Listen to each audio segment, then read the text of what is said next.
Hi, and welcome to Economics with the Honorable David M. Walker. I'm Nick Pellavita. I'll be your moderator today. And what we're going to be discussing will be a very interesting rule that they're promulgating in our great country in Washington, D.C. And this is called the Department of Labor Fiduciary Standard, which is basically a disguised attempt to get rid of people that sell financial products and get compensated from their own companies. Like, no kidding. So I went to Washington, D.C. First time I did this to testify last week in front of the Department of Labor to explain to them a very interesting phenomenon. Once they did this, retirement plans in this country dropped 40%. Really what happened, whether they know it or not, the financial advisors quit. They just quit setting up retirement plans. They said, this is a bad idea. But here's another bad idea. Let me show you what the fiduciary rule was. I had to read through it on a train up to Washington, D.C. There it is. That's one rule promulgated by Washington. And I had to explain to them, because they lied in their fact sheet, that $5 billion was lost in fixed annuities. If you have a fixed annuity, no commissions are taken out of your account. If you have an equity index annuity, no commissions are taken. I know this only because I've worked in the industry for nearly 40 years now. And I've worked with financial advisors around the country for nearly 40 years and wrote an article for the Journal of Accountancy saying on fixed equity index annuities, they're like CDs. Nothing is taken out of the client's account. The accountants didn't know. And what they had to do is do a fact check on it. And they go, oh, you're right. Okay. So with this fiduciary standard, which says that purportedly all the advisors have to operate in the best interest of their employees, should we adopt a fiduciary standard in Washington, D.C.? In other words, if it's good for everybody else, maybe it's good for them. So because I don't think they're operating in the best interest of the American public. With that, we're going to bring in the Honorable David M. Walker, the former Comptroller General of the United States. And yes, I did bring up, David, the $34 trillion in debt. That should be the first thing on their deck, not a crazy another rule by the rule mongers. So I brought it up. By the way, I made no friends. David, I absolutely made no friends. In the Q&A session, they totally ignored me. Totally.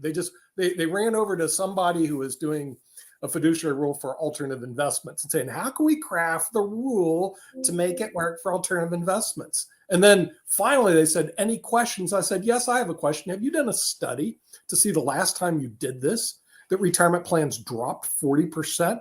Oh, no, we didn't have a study. And by the way, time's out. That's how I got treated. It was like, hey, if you're going to tell these clowns in Washington the bad news and be in their face, they'll either A, ignore you, B, push you out of the way, but they're not going to address that $34 trillion in debt that you're talking about. But hey, look, at my age, why do I care? I'm not looking for a job from one of their hacks. I could care less. I'm just hoping not to die next year, So when you get older, frankly, you just don't care. So, but I do care the fact that the $34 trillion in debt and AARP keeps going, oh, we're going to maintain Social Security. No, you're not. The numbers don't make sense.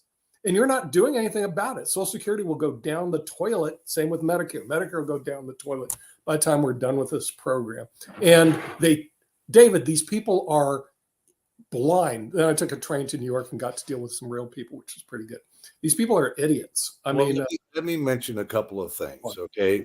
First, in addition to being the former Comptroller General of the United States, as you probably know, I'm the former Assistant Secretary of Labor for Pension and Welfare Benefit Programs, which is ERISA, which I assume is the group that you were testifying before, the Employee Benefit Security Administration. Yeah, it was the Employee Benefit Security Administration. And so I guess the first question that I would have for you is, what specifically did you recommend? All right.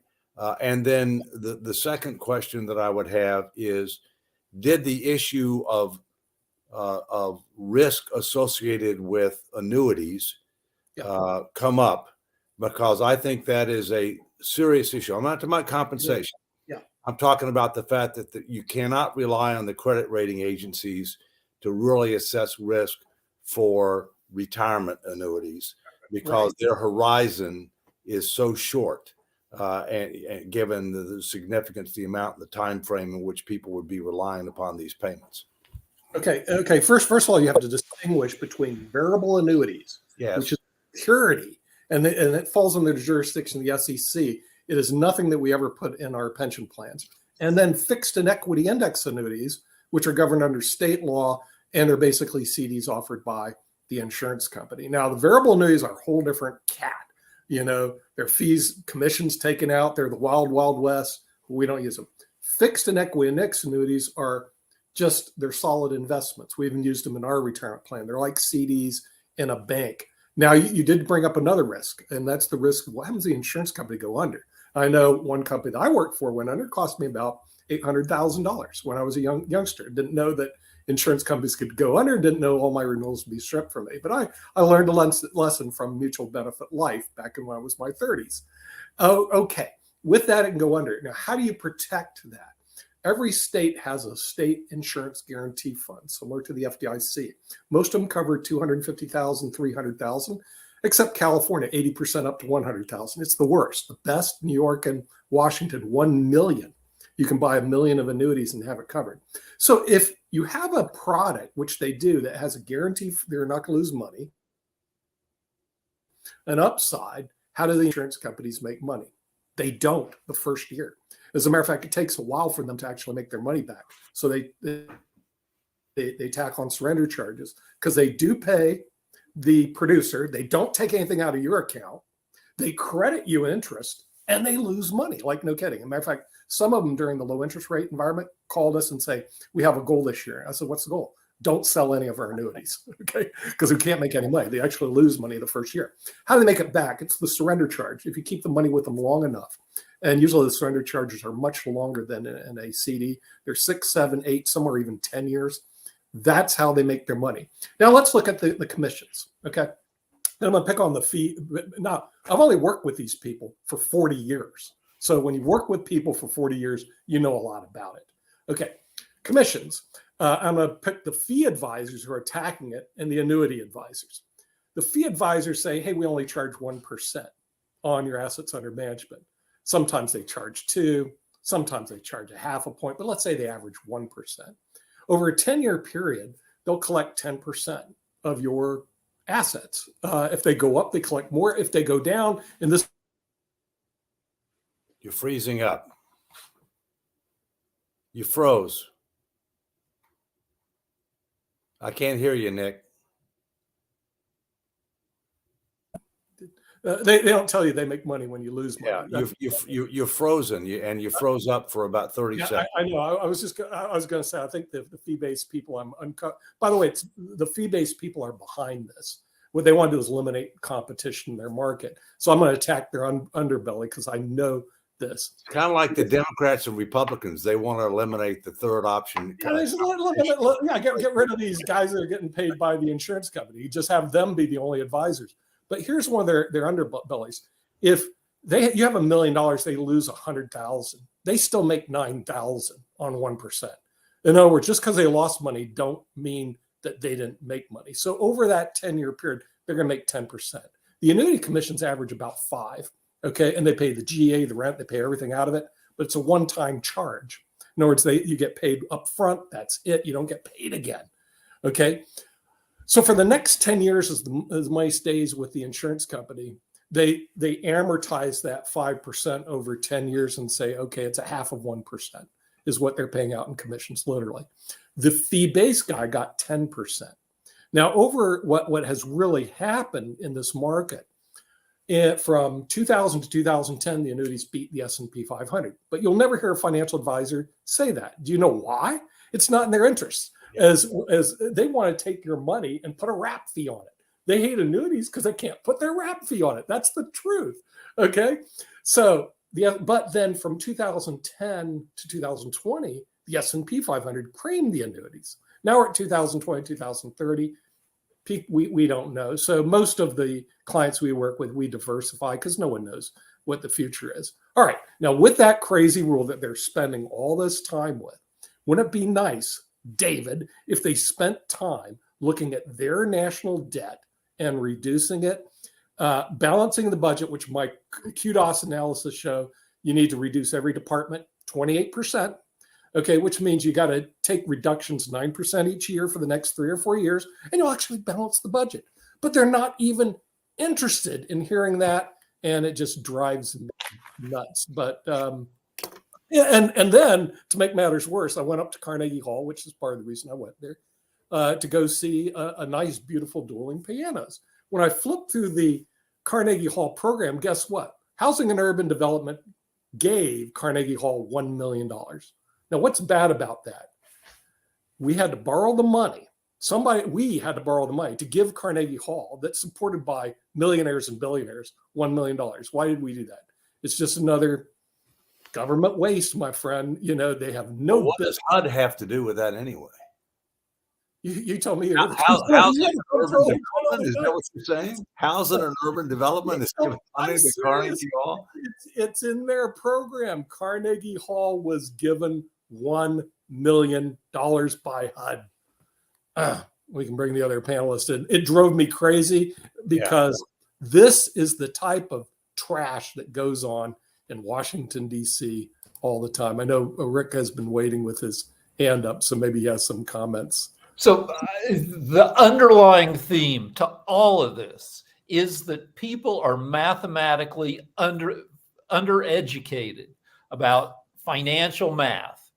That, like, there's a reason that car dealers like leasing cars, because it involves more numbers than just selling a car. And the more numbers involved, the more hocus pocus can go on. And there's just a lot of numbers with finance and economics, and individual consumers don't understand it. And I would guess that most of the members of Congress don't have the necessary level of mathematical sophistication to make good judgments, to become an actuary, to have the level of experience that you have, Nick, and you have, David. You have to go to school for years. It's the most an actuary makes mathematical decisions for an insurance company. You have to be certified by taking a brutal series of 10 exams to be qualified to. And now it's even worse because it's all computer driven, and there's just a lot of numbers, and nobody understands the numbers, which means that everybody makes bad decisions. But Rick, okay, I've had 2 full-time enrolled actuaries working for me, and you're right. They have to really pass exams that are harder than the CFA, harder than the bar, harder than the CPA exam. It takes them usually 10 years to pass these crazy exams. But since you're a Mega Society member, you'll appreciate this. The math is basic math. It is not calculus. It's not doing Mobius strip calculations. It is really very, very basic math. Actual science isn't rocket science by any stretch of the imagination. ERISA, sorry to say it, David, they made it overly complicated.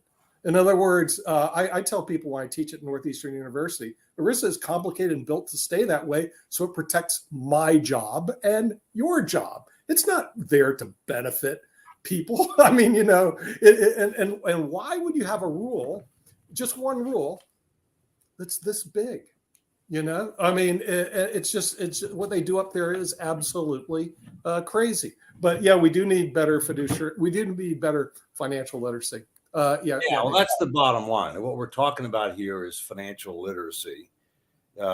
We only have 14 states that require financial literacy in order to be able to graduate from high school. It ought to be 50 plus DC. It's one of the fundamental failures in our K through 12 education system. And we've got too many people that are following the bad example of the federal government, spending more money than they make, charging it to the credit card, and they'll ultimately have a day of reckoning, if you will. But I think, candidly, I'm a certified public accountant, so obviously I know more about statistics and math and some of these issues than most people. I personally believe that the actuarial exams, and you have 2 different levels. You have a fellow of the Society of Actuaries, and you have an associate of the Society of Actuaries. That's very different than enrolled actuaries. Enrolled actuaries have to do with the IRS, and it's not as difficult to become an enrolled actuary as it is a fellow of the Society of Actuaries. My personal view is that is the most difficult and complex certification to get. Is an FSA. But coming back to what Rick said and what you said, Nick. I mean, the fact is that we're talking about fundamental math here. I mean, we're not talking about anything that's very complicated. And I've said many times that there's a new 4-letter word in federal fiscal policy. It's called math, and most of the elected representatives would fail that exam. Right. Yeah, and that's part of the problem I had when I was talking to them. I did put another thing through there. I asked them a simple question: how many of them, the people that work at the Department of Labor, EBSA, how many have managed set up more than 5 retirement plans? How many do you think? 0. In other words, small retirement plans. 0. Okay, so they never met with a client, a small businessman. They never went through all the Now, I've set up hundreds of them over 22 years. Okay. But I believe the people in the ESBA, they have nobody in there that have set up even 5 retirement plans and met with 5 clients, small businesses, as to what their concerns are. So here you have a group that's promulgating a rule like this that isn't really qualified to even promulgate a rule. Because they were hear you. No, I know. They were never in the trenches. Yeah. They never listened. We're on the front lines. Yeah, but, right. But in fairness, that exists in large aspects of the federal government, and it also exists, not just in the executive branch, but in the legislative branch as well. Yeah. Yeah. Well, the thing is, what they don't also understand the result is because I work with the financial advisors. When they see this thrown in front of them, what they do is they quit and they say, okay, retirement plans aren't good for you. Let's talk about doing some other investments. Seriously, that's what they do. And they move on because you make an important point that all annuities are not equal. And all insurance companies, there are 3 kinds of insurance companies. There's stock, there's mutual, and there's they're fraternal. They're very different. People also don't understand that there are limits on the guarantees, depending upon which type you are. And furthermore, they don't understand the difference between a retirement annuity and an investment annuity, okay? Because a lot of people end up, use them, for investments, if you will, and not for retirement income. And they're fundamentally different. And the horizon is fundamentally different.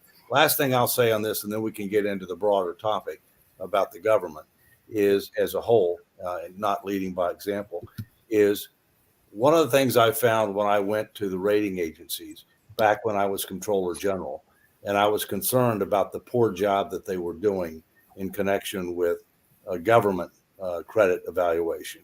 I also was concerned about insurance company credit evaluation. And one of the things that I found was that I was told by more than one major rating agency that they only look out 5 to 7 years. And they basically say, can you end up meeting your obligations for the next 5 to 7 years?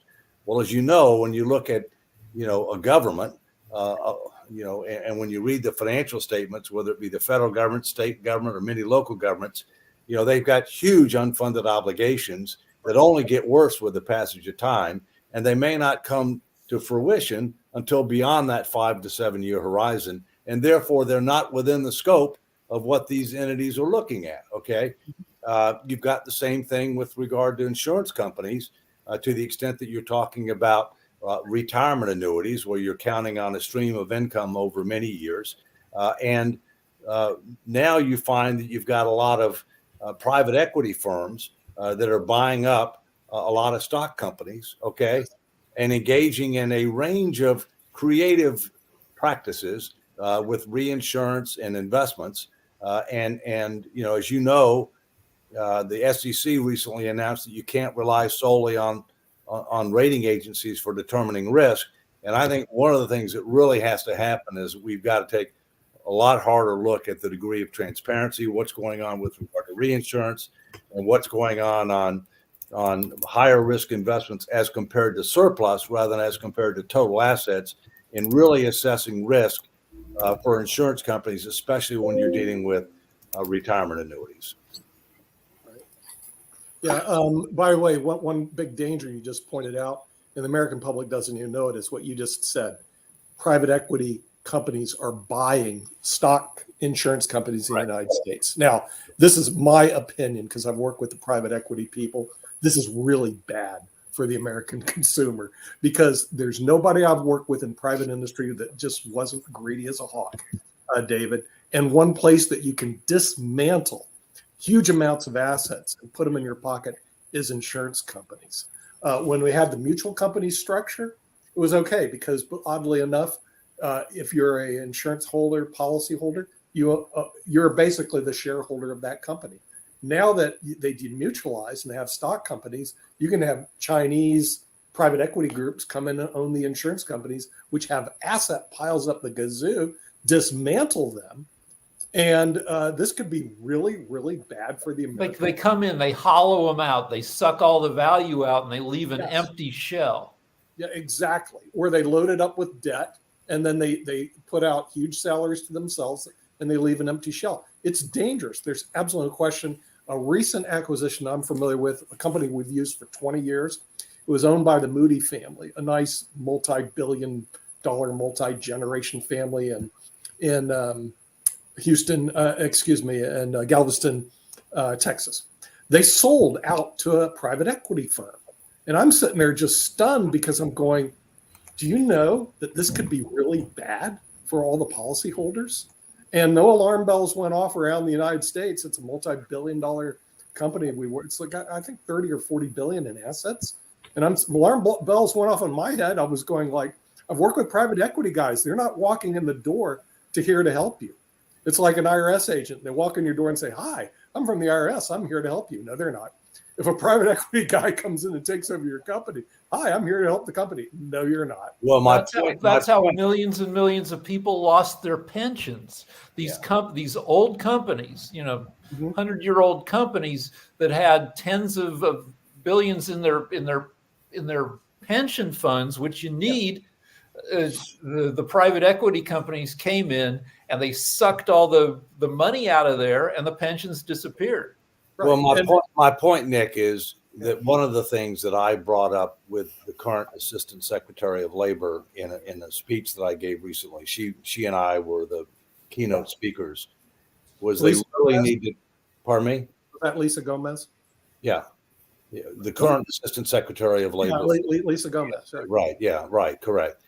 She was a keynote. I was a keynote at a big ERISA conference, if you will. And the point that I made is they need to recognize this reality as the SEC has and really have more guidance with regard to fiduciary responsibility in connection with annuitizing pension obligations, because it's going on big time.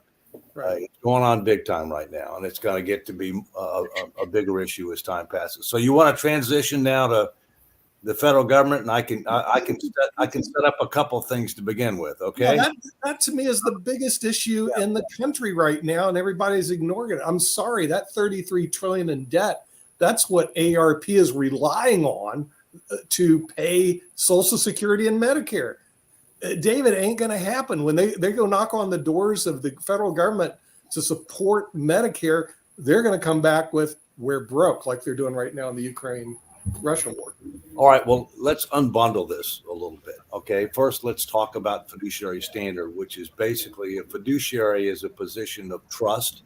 You have a duty of loyalty, to a person or institution or whatever, to act in their best interest. I can tell you, as you know, that I used to be a trustee of Social Security and Medicare, one of two public trustees. The others are all cabinet secretaries in the current administration, whichever administration that might be. One of the first questions that I asked before I accepted the presidential appointment to be one of the two public trustees is, would I be deemed to be a fiduciary? And the answer was no. And the reason being is I wasn't concerned about how I would act. I wasn't concerned with regard to how my fellow public trustee would act. But I know when you've got a bunch of politicians involved, then that is a high risk endeavor. In addition to that, as you probably know, under the Social Security Medicare system, under current law, any surplus that exists, and for years we were taking in more than we were paying out, so we were generating a surplus, had to be invested in U.S. Treasury securities or other securities that were backed by the full faith and credit of the U.S. government. So you didn't have an option as to what you could do to create a diversified portfolio that might create a higher risk related return. We're in an opposite situation now. We're paying out more than we're taking in. And the trust funds will go down to zero at different dates in the future. And contrary to what some would tell you, the only way you can pay benefits for Social Security is through the trust fund, not through general revenues. And therefore, benefits will be cut 20% across the board and increasing within 10 years if we don't reform the program, which is obviously something we need to do sooner rather than later. But let me make a couple of more points and then we'll open it up. I mean, the way I've always looked at life is you've got three levels of behavior. You've got legal, you've got ethical, and you've got moral. The floor or the lowest standard is legal. And therefore, whenever I deal with somebody who says it's not illegal, it's not somebody I want to deal with. All right.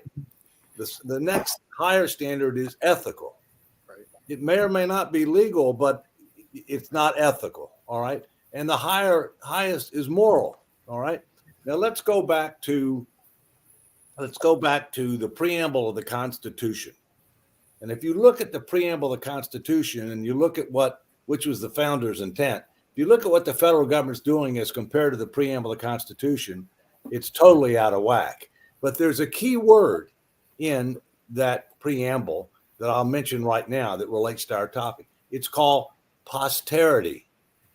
That we're supposed to be acting not just for today, but to help create a better tomorrow. And posterity, by definition, means what's the impact of what you're doing on future generations.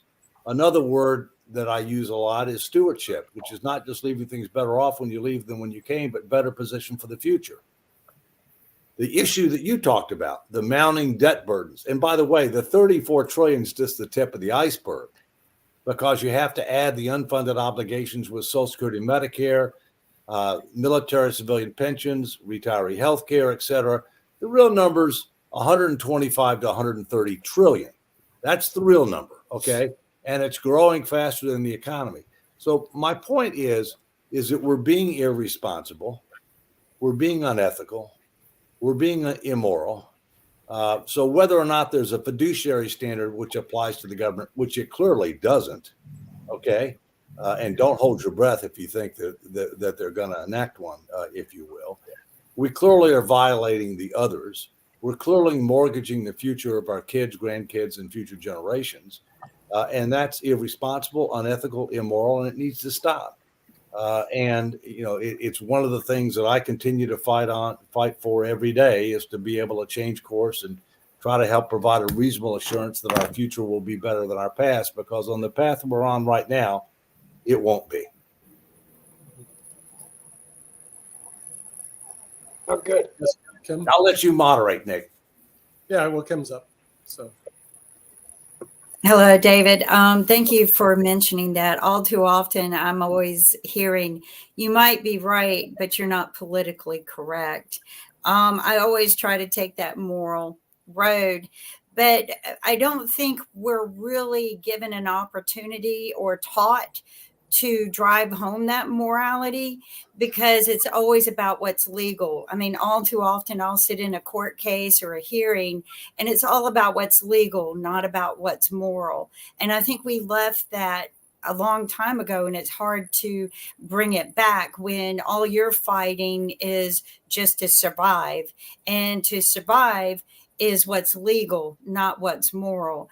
I think we need to get back down to our roots. And I don't know what the reset button is anymore, because all too often I will get out there and try to do things, but I'm not politically correct. So, if you're not politically correct and you can't get ahead in the game, then there's nothing left.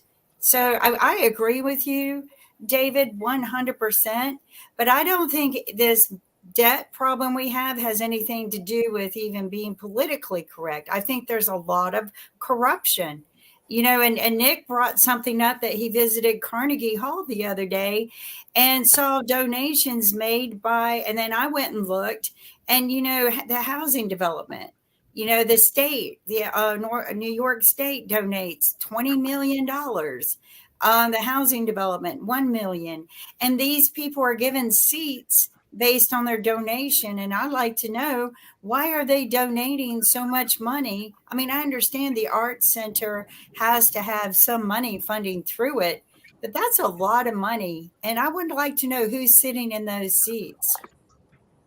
I just want to say, David, you've brought up some really good points. I have to leave early, but I tell you, it's just really concerning that we're in this kind of an economic situation. And I think that, we are, I think sometimes very short-sighted, that we can keep printing money, we can keep incurring these kind of debts. But I think we do so at a cost for passing the debt on to our children and grandchildren, but also the cost of doing business, right? I mean, recently I was at a venture capital summit here in North Carolina, and it's harder to get money when you're looking at 5.5% interest rate than when we had 1% interest rates, which was really driving more innovation in our economy. So if capital dries up, people can't fund their companies, then they're probably going to go to other parts of the world to do that. And I think it's a significant concern that we don't talk enough about, because so much of the eye on the ball is on the divisive politics of Washington and the elections and disruption everywhere we go, right? So that's all I wanted to say. Thank you so much. This discussion is part of an argument that's been going on for a century, where the people who say you achieve prosperity through austerity, and the people on the other side say you spend your way to prosperity, the Keynesians, Obama added $8 trillion to the debt, spending our way out of the crash of 07-08, which was Trump added the same another 8 trillion, with tax cuts. And Biden has added 2 trillion so far. And the infrastructure bill adds, I think, a couple trillion every year for the next 10 years. And another thing on the horizon is, when you talk about Social Security and Medicare, is that new medicine means that people won't be dying until they're 100 and more. And so that means that people who retire at 67 or 70, you have to fund them for the next 30 years with new, expensive, crazy medicine, like, growing new livers and kidneys inside genetically engineered pigs. Things are going to get crazier and more science fiction-y, and that adds a whole nother layer to our financial dilemma. Yeah, Jatovi. I think both Rick and Kim are spot on this, because it's a tie-in of that morality, because there is a lot of corruption throughout this whole system. But then we have to figure out our priorities, because as Rick brought up, okay, where's our money going to really be spent, and what's going to be most beneficial for the individuals in our society? We're getting older.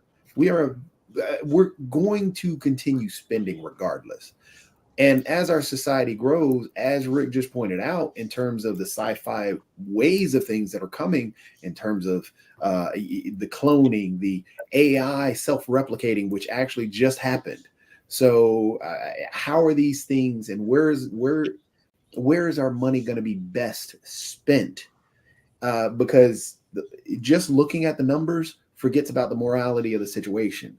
When everybody becomes a digit, then all it is, okay, well, you cost me money, so you don't deserve this. We've got to get past that and prioritize the morality of life and not the financial side of life, because we forget life itself when it becomes a number. I want to wish David Walker a happy holidays, Merry Christmas, and see you in the new year, okay? Good to see Thank you you so much. Take care. Just really quickly, David, I do have a question for you and everything. But first, I was going to make a statement to something that Kim just said, because I was actually talking to one of my bosses. As y'all can see, I'm at the Cultural Arts Center that I work at. And one of the hardest things to get funding for isn't so much the donors, but we have a difficult time, and I'm sure even you can relate to this, David, as a cultural arts center, with operational costs. That's where a lot of nonprofits have a hard time, is actually getting the cost to pay the staff and to do the day-to-day coverage and all along those lines. So that is something that I don't think enough people pay attention to when they are analyzing the nonprofit world, because that operational cost is oftentimes the thing that is the hardest to deal with. But I had a question for you, David, but go ahead if you had any thoughts let around me that. respond to a couple of things. First, the deficits for the first 3 fiscal years on which Biden has been president are about $6 trillion. So it's a lot higher, Rick, than what you said. But you're correct to say that the infrastructure bill will end up adding amounts in the future. That's just for the 3 years that he's been in. Secondly, I've done extensive analysis with regard to fiscal and monetary issues. And when you graph the thing, you find out that the greatest increase in debt to GDP occurred during Obama's administration. It's really not even close. I mean, I was frankly surprised by that. And things have really spun out of control since 2008. And the only thing I know that happened in 2008 is I left as Comptroller General. So correlation is not causation, but it's shocking. The other thing is that, you know, one of the things that we have to do 3 levels of activity at the government, in my view.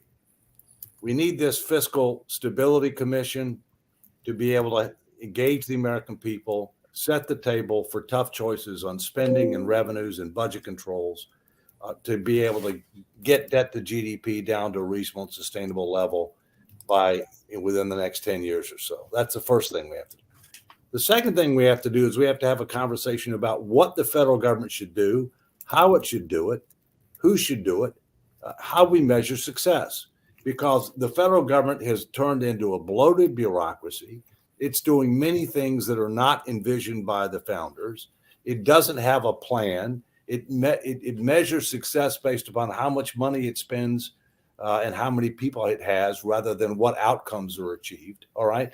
And so we need some type of a grace commission on steroids to be able to take a look at that and to make recommendations to Congress and the president for them to be able to consider how best to accomplish the federal government's objectives, including additional reorganization authority for the president to deal with some of the issues that we've talked about over the last several weeks, where you got a lot of people on the playing field, but many of them are doing things they're not even authorized to do, or there's duplication, or they're working at cross purposes.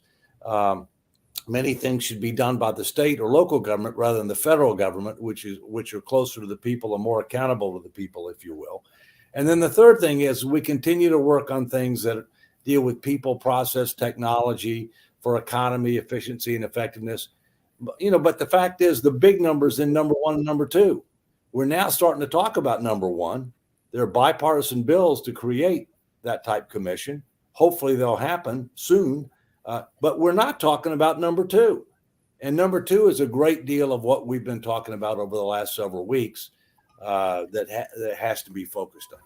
Thank you. And the quick question I have for you, and that's what I was getting ready to, I know I made that comment about the notion of definitely the resources and everything. But I saw 2 things in the news that I was curious to your thoughts about, because I know a lot of times we think about the impact of a foreign business and everything, as well as the impact of unions, David. And I did see that Japan's Nippon Steel just bought U.S. Steel for $14.9 billion, and that a Tesla rival, NIO, secured a $2.2 billion investment from Abu Dhabi fund and everything. And then I also saw where there's this strike going on that the Teamsters authorized against Anheuser-Busch. So I was just wondering, David, your thoughts around the importance of the unions and the importance of this foreign money coming into our economy and all along those lines. And should we be concerned about such deals as the 2 that I just mentioned?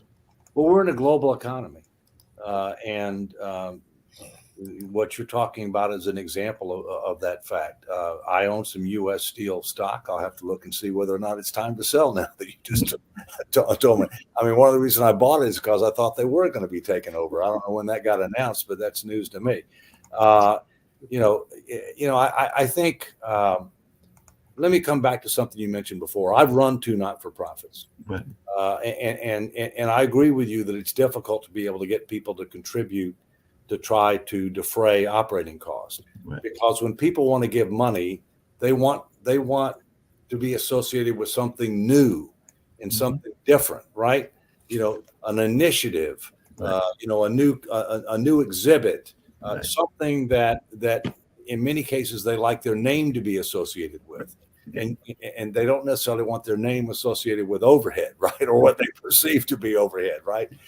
So that is a challenge, but you need to have reasonable operating expenses as well. So look, I mean, that's just recognizing, Mark, the fact that we're in a global economy, and that there are other countries out there that have significant resources that they can bring to bear.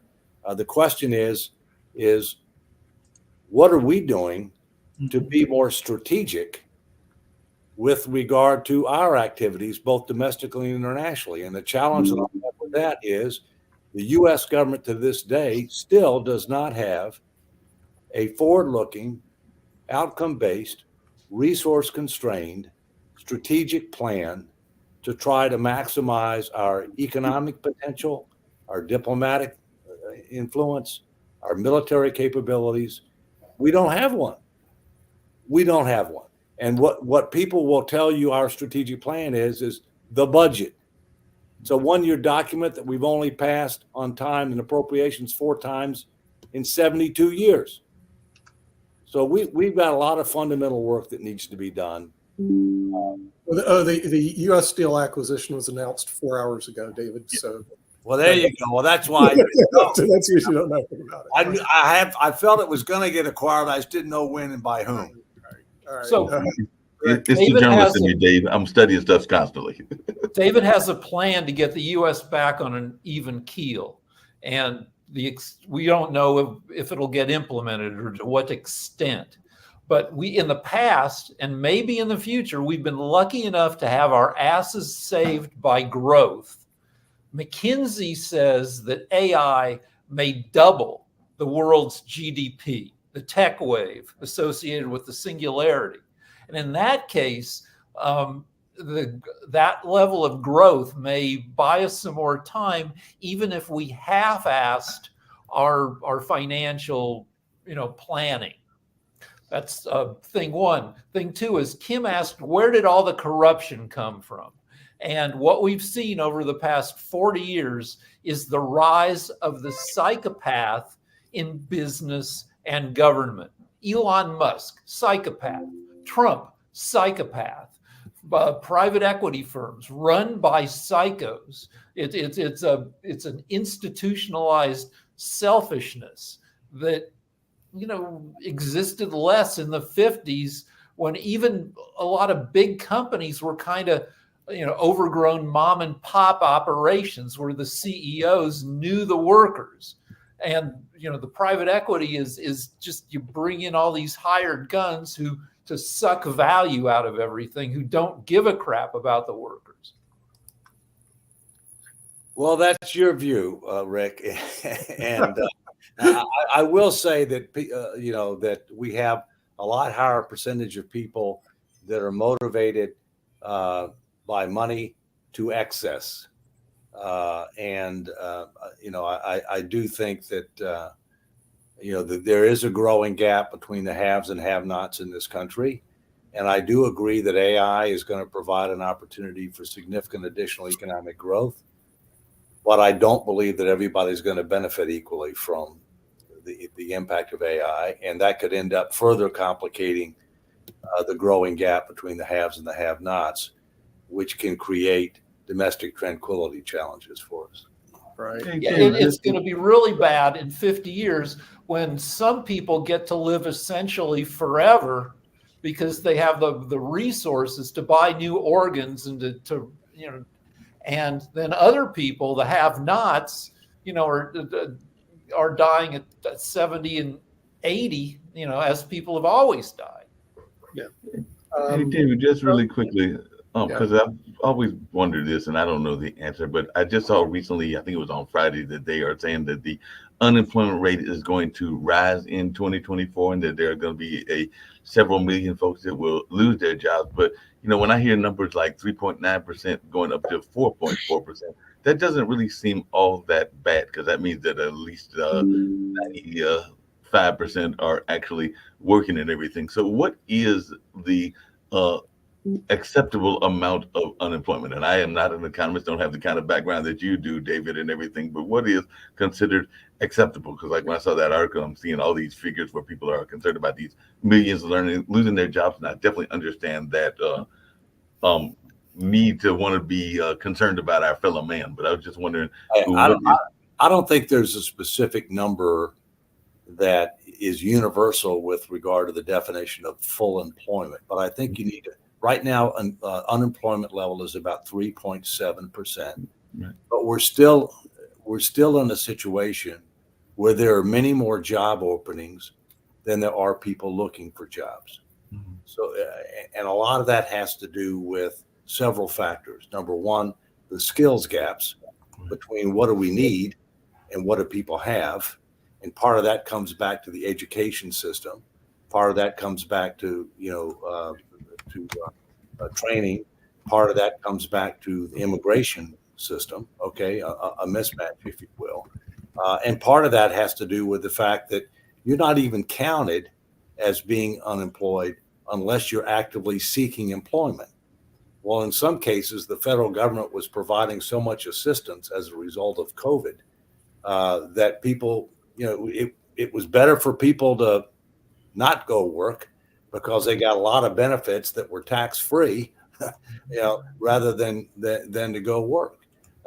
So, look, I mean, we don't have an unemployment problem right now, but we have an increasing challenge because of the difference between what type of skills and knowledge are we going to need versus what do we have available to us through the current population and based upon immigration policy. And then, as Rick said, and then I'll turn it over after this, AI is going to have a positive and negative impact. Okay, it's going to have a positive impact from a macro standpoint, but it's going to have a very different impacts from a micro impact, meaning with regard to individuals. Some will be benefited from it, and some won't be. Yeah. AI has created a bunch of new kind of crappy, tech has created a bunch of new crappy jobs. Uber driver, crappy job. A lot of work that seems like you're making money, but you're kind of not. You don't get benefits. That's tech. Well, actually, Rick, it seems to me the people at the top of the Uber did really well. The person who was on our show, John Fanning, who was a founder of Napster, him and his nephew, they invested in Uber. Okay, so when I had lunch with John, he was one of the ones on Money Masters, and he goes, we got to have lunch at Las Vegas. I said, what happening, John? I'm going to make a lot of money. I said, on what? We invested in Uber. And okay, so how much can you make? 140 million. And I thought John was pulling my leg, right? Then the 12 came out, which is the report from the SEC, the top money makers on Uber. And guess what? He put in 25,000 and he pulled out $144 million. Okay, John Fanning and Sean Fanning won the lottery, not on Napster because it went under, but on Uber. So he makes 144 million. How are the Uber drivers doing? I rest my case, counselor. I want to add something that people overlook greatly about artificial intelligence. When we really started driving this home many years ago and creating big super computers to work with it, it was not intended to replace humans, okay? Artificial intelligence is nothing more than what we collect, data we collect, and it was intended to improve the quality of life we have, to improve our jobs, okay, but not replace humans. You cannot replace the human factor in any sort of way.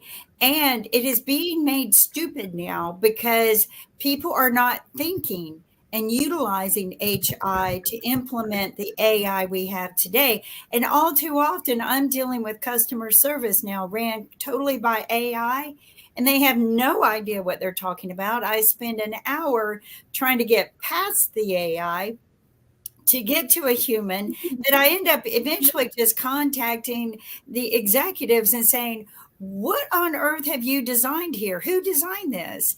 So we got to stop taking away jobs. And I get shot down every time I do this little speech or lecture of, oh, you don't know what you're talking about. We need to cut corners. Every time you cut corners, you make our lives worse. Okay. HI is more important than AI, and we need to re-involve it. And we need to get back to the basics of human intelligence and let AI become what it was intended to be. And that was just to improve our quality of life and make our jobs easier and more efficient, but not to replace us. Kim, the key word is representative. Just say representative. But Jacoby's had his hand up here. Right. Okay. Just to touch on the AI thing, because this kind of ties in, there are two things that I wanted to, one, I'll touch on the AI, and the second thing is something I'm curious about from you, Dave. But the first thing with AI, that's the gaming world. That's the whole programming, coding, and all that. That's the gaming world. It's been there forever. It's been utilized, and it's now hitting reality more so than people are used to. But as a gamer, we've seen AI and we know where it's going. And speaking of, that's one of the things that I shared in the chat, talking about how AI has now crossed over the hurdle of self-replication. So now it's self-replicating and actually improving upon itself. That is something that they talked about with Skynet and the Terminator and everything else. So it's coming down the pipe, and it's going to change a lot of things. One of the also things that Rick, and this all ties together, what Rick was talking about in terms of how tech is kind of messing with things. Again, there is something big that could be the canary in the coal mine that came out of the gaming world, because a lot of this stuff in the future is coming there. Right now, for example, AI being used to create different games. But right now, Epic Games created what's called a gaming engine. That gaming engine is what most gamers use, or most developers use, to create games.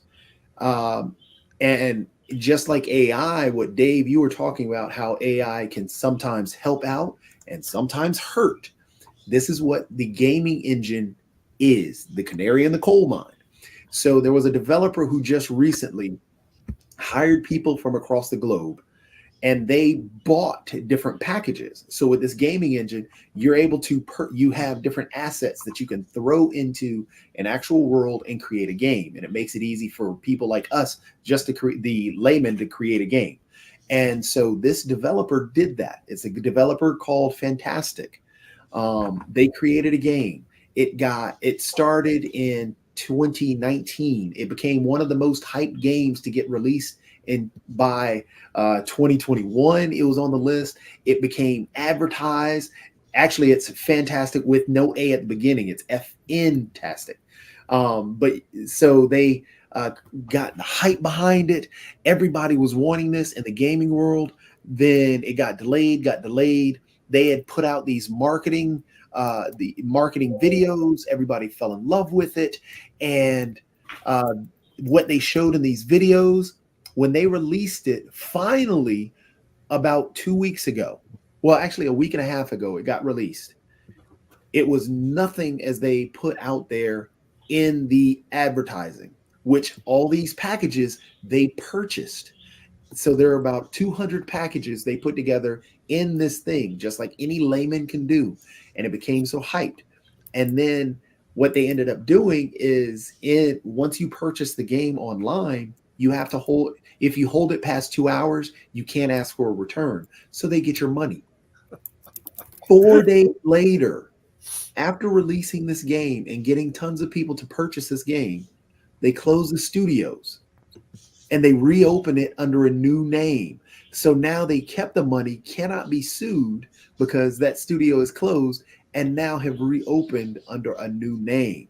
So getting to the whole AI discussion, this is one thing that people are going to do. There are going to be a lot more scammers out there utilizing AI to create these various things that people are going to buy into because people aren't going to understand. Which gets to my question, Dave. With what you're pushing and what we're talking about in terms, going back to what you and Nick were talking about financial literacy and holding up the binder saying this is all to wrap together everything. And we're talking about the debt, the national debt. And yes, we all agree that there's corruption in there. But how do you protect individuals themselves from the actual corruption of the companies?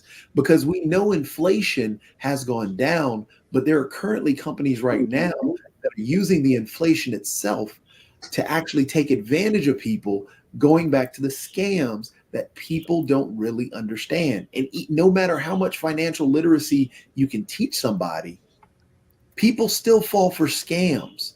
And I don't doubt that everybody in here sees those emails that you get. And if you click on them, you can be financially smart and be financially literate, but you can fall for a scam. So how, in what you're putting together, how do you, I guess, stop the price gouging, protect individuals that are getting taken advantage of? Because we've talked about cutting out these things, but what about the protections that have to be in there? Well, first, financial literacy is critical, but it's not the only thing that we need to deal with. I mean, part of the issue you're talking about with regard to scams, and scams in many cases, they try to prey on seniors, who may have cognitive challenges, if you will, as they get older in life. I mean, part of it is fairly fundamental, and that is the old story of caveat emptor, buyer beware. I mean, I think there's a lot more going on right now, including by large existing organizations like AARP that are trying to make their members aware of some of these activities, to make them to be more cautious, to do more due diligence. I mean, for example, all of us, I'm sure, get approached from time to time about things, and I will end up doing, let's say, an internet search to try to check out the organization or the individual that's involved. All right. I mean, part of it is helping people understand that you can't take things at face value. You need to do some due diligence or have somebody do it with you. And if you can't do it yourself, get your kids or your grandkids to try to help you do it, because they're more literate with regard to a lot of the technology issues. But you make a good point, Jacoby. I mean, we're always going to have that challenge. And we need to recognize it. We need to figure out what we can do about it. We should have zero tolerance, but it's never going to be zero. Yeah, about a third of every issue of the AARP magazine is avoiding scams. We still have a landline, and if I answer the phone, hello, they'll go ahead and they'll make their pitch. But if I answer it, go what? That they hang up. And with that, we're going to hang up. So we do want to thank the Honorable David M. Walker, because we're at time, former Comptroller General of the United States, and all our viewers in the United States and around the world with economics with the Honorable David M. Walker. We'll see you next time. Merry Christmas. Merry Christmas.